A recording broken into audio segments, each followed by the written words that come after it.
You could be creating more beautiful patterns, but you're probably worried about perfection. Let me explain.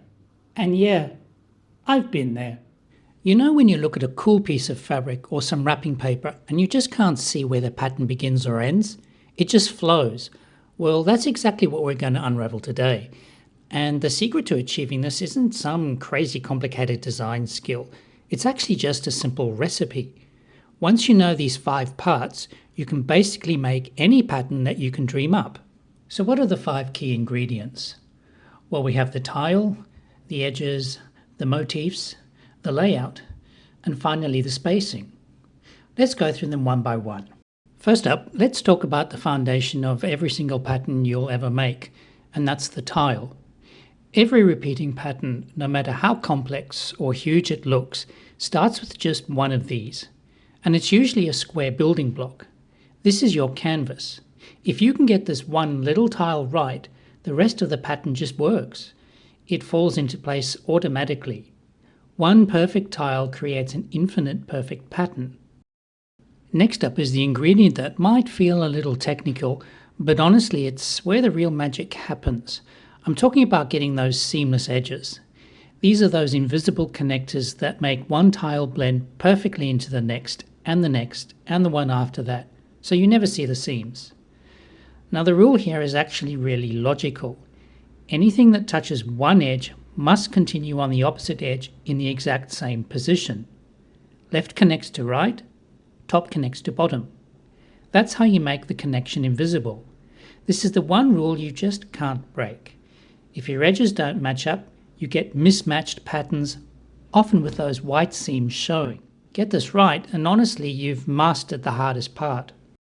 Now let's talk about the really fun part, the actual art, the illustrations that you're going to put inside your tile. Let's talk about your motifs. So these are the drawings, the shapes, the doodles. They're the visual ingredients that give your pattern its character, its personality, its whole vibe. And anything can be a motif. Little things you doodled in a notebook, super detailed illustrations, simple geometric shapes, even cool textures you found. This is where you get to be creative. There are absolutely no rules. Okay, so you have your tile and you have your awesome motifs. So what do you do with them? How do you arrange them? Well, that brings us to the next 2 ingredients, which go hand in hand, the layout and the spacing. The layout is just the arrangement of your motifs inside that square tile. This is what gives the finished pattern its rhythm, its energy, and its overall flow. There are tons of layouts, but here are some popular ones to get you started.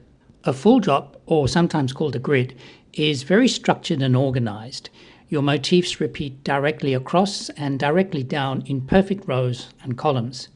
It's clean, geometric and classic, perfect for modern minimal designs.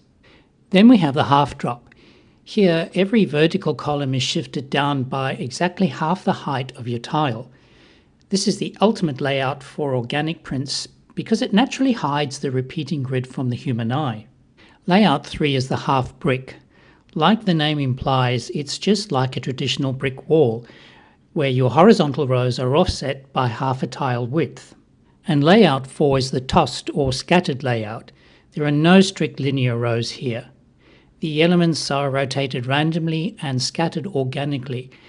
It's a popular layout for apparel, kids' fabrics and wrapping paper because the print looks great from any angle. Once you have a layout in mind, the final ingredient is spacing.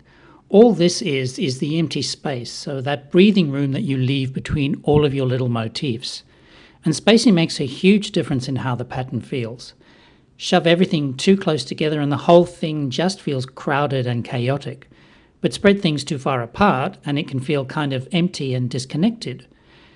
So it comes down to finding that sweet spot with your spacing to create balance.